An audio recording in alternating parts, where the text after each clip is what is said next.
تلبیس ابلیس نامی ایک کتاب ہے، اس میں شیطان کے دھوکوں کے بارے میں لکھا ہو کہ شیطان کس کس طریقے سے گمراہ کرتا ہے۔ تو اس میں ایک عابد کا واقعہ لکھا ہے کہ ایک عابد بہت عبادت گزار تھا، کبھی وہ اپنے گھر سے باہر نہیں نکلتا، ہمیشہ عبادتوں کے اندر مصروف رہتا، کبھی ذرہ برابر بھی اس نے پلک جھپکنے کے برابر بھی اللہ کی نافرمانی نہیں کی تھی۔ تو شیطان نے اس کو بہکانے کا ارادہ کر لیا اور پوری تدبیر اس نے بنا لی، پوری پلاننگ کر لی کہ اس کو کس طریقے سے بہکانا ہے۔ تو جو وقت کا بادشاہ تھا، شیطان نے کیا کیا، اس کی ایک لڑکی تھی، اس لڑکی کے اوپر حاوی ہو گیا۔ اب اس لڑکی کی طبیعت بہت زیادہ بگڑ گئی، اب وہ چاروں طرف علاج کرنے کی کوشش کرنے لگا، لیکن کہیں پر بھی فائدہ نہیں ہوا۔ پھر بالآخر ایک مرتبہ وہ عابد کے پاس لے کر گئے، تو اس عابد کی پھونک سے وہ لڑکی اچھی ہو گئی۔ تو اس وقت سے وہ بادشاہ اس کا معتقد ہو گیا، اس عابد کا، اور سب سے زیادہ اسی پر بھروسہ کرنے لگا، سب سے زیادہ اسی کو نیک سمجھنے لگا۔ ایک مرتبہ ایسا معاملہ ہوا کہ بادشاہ کو اور اس کے بیٹوں کو ایک بڑی جنگ میں شریک ہونا تھا، کوئی بھی یہاں پر باقی رہنے والا نہیں تھا۔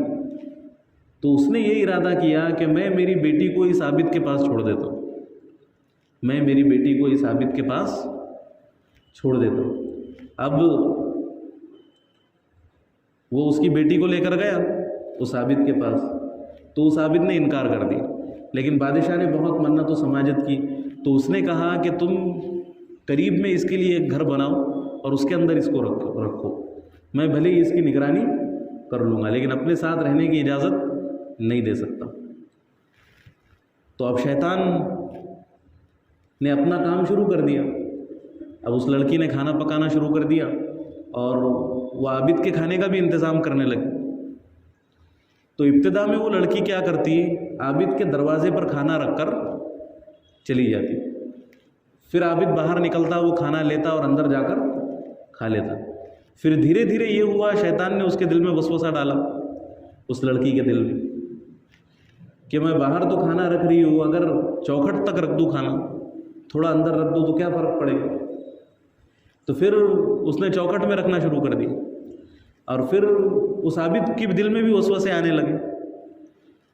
عابد کے دل میں یہ وسوسہ آنا شروع ہو گیا کہ وہ لڑکی بیچاری اکیلی ہے اور اس کا کیا دل لگتا ہوگا، تو اگر وہ باہر بیٹھ کر پردے میں رہ کر تھوڑی بات چیت کر لے تو کیا حرج ہے۔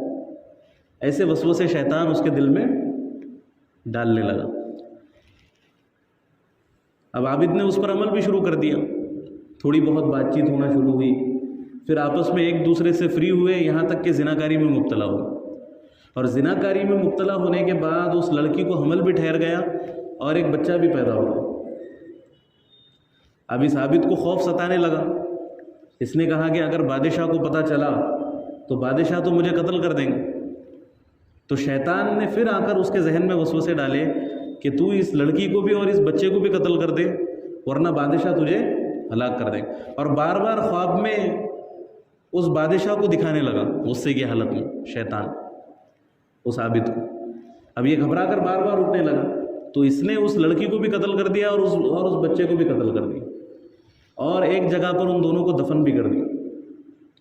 اس کے بعد میں بادشاہ اور اس لڑکی کے بھائی سب جب سفر سے واپس لوٹے تو انہوں نے پوچھا اپنی بیٹی کے بارے میں، تو اس عابد نے کہا کہ اس کا تو انتقال ہو گیا۔ اب انہوں نے بھی یقین کر لیا اور یہ بھی اپنے کاموں میں مصروف ہو گئے۔ پھر ایک روز شیطان نے یہ معاملہ کیا کہ وہ اس بادشاہ کے پاس بھی گیا اور جتنے شہزادے تھے ان کے پاس بھی گیا، اور سب کو رات کے وقت ایک ہی خواب نظر آیا کہ اس عابد نے اس لڑکی کو قتل کر دیا اور اس کے بچے کو قتل کر دیا، اور جہاں پر اس نے اس کو دفن کیا تھا وہ جگہ بھی بتائی گئی۔ اب سب نے ایک ہی خواب دیکھا تو سب کو اس بات پر یقین ہو گیا کہ ہو نہ ہو کچھ نہ کچھ معاملہ ضرور ہے۔ تو وہ سب کے سب مل کر عابد کے پاس گئے، اور عابد کے پاس جا کر انہوں نے جہاں اس نے دفن کیا تھا، اب شیطان تو نشاندہی کر ہی چکا تھا پہلی، تو وہاں جا کر جب انہوں نے کھدائی کی تو وہاں پر ایک بچے کا ڈھانچہ ملا اور اس لڑکی کا بھی ڈھانچہ ملا۔ اب اس کا جرم تو ثابت ہو گیا تو پھر بادشاہ نے اس کو موت کی سزا سنائی. تو پھر شیطان عابد کے پاس آیا. جب وہ کٹہرے میں کھڑا ہوا تھا بادشاہ کے سامنے اور اس کا موت کا فرمان جاری ہو چکا تھا، تو شیطان اس کے پاس آیا اور اس سے کہا کہ دیکھ، میں نے ہی تجھے پھنسایا، اور اگر میں چاہوں تو اس سے بچا بھی سکتا ہوں، بس تو ایک کام کر کے مجھے خدا مان لے. تو ایک کام کر کے مجھے خدا مان لے، اللہ کا انکار کر دے. اب وہ عابد پہلے ہی بھٹک چکا تھا، اس نے شیطان کو خدا مان لیا اور اللہ کا انکار کر دیا، اور پھر بادشاہ نے اس کو موت کی سزا بھی دے دی، قتل بھی ہو گیا. تو گناہ کے اندر میں مبتلا ہوا، اعمال بھی گئے، اور پھر بالآخر شیطان نے اس کو کفر تک لا کر چھوڑا، ہے نا. تو ایسا ہوتا ہے شیطان کا بہکانا، ہے نا. تو اس لیے شیطان کے شر سے بھی پناہ مانگنی چاہیے. شیطان سے حفاظت صرف اور صرف اللہ رب العزت ہی کی مدد سے ہو سکتی، ورنہ اپنے دماغ سے انسان شیطان سے نہیں بچ سکتا. اسی لیے اللہ رب العزت نے ہمیں یہ دعا سکھائی کہ قرآن مجید جب بھی شروع کرو، جب بھی پڑھو تو یہ پڑھا کرو اعوذ باللہ من الشیطان الرجیم. بلکہ علماء نے لکھا ہے کہ قرآن مجید پڑھنے سے پہلے اعوذ باللہ من الشیطان الرجیم پڑھنا واجب ہے، کیونکہ قرآن مجید میں آیت ہے وَإِذَا قَرَأْتَ الْقُرْآنَ فَاسْتَعِذْ بِاللَّهِ مِنَ الشَّيْطَانِ الرَّجِيمِ، کہ جب بھی تم قرآن مجید پڑھا کرو تو اعوذ باللہ من الشیطان الرجیم پڑھا کرو. تو جب انسان یہ پڑھ لے گا تو پھر اللہ رب العزت کی طرف سے اس کی حفاظت ہوتی ہے، پھر اللہ رب العزت کی طرف سے وہ شیطان کے فتنوں سے محفوظ رہتا ہے. تو اس لیے شیطان کے شر سے بھی ڈرنا چاہیے. لیکن شیطان کی جو چالیں ہے وہ بہت کمزور بھی. اب جیسے اعوذ باللہ پڑھ لو، اللہ کی پناہ میں آ جاؤ، تو شیطان کا شر ختم ہو جاتا.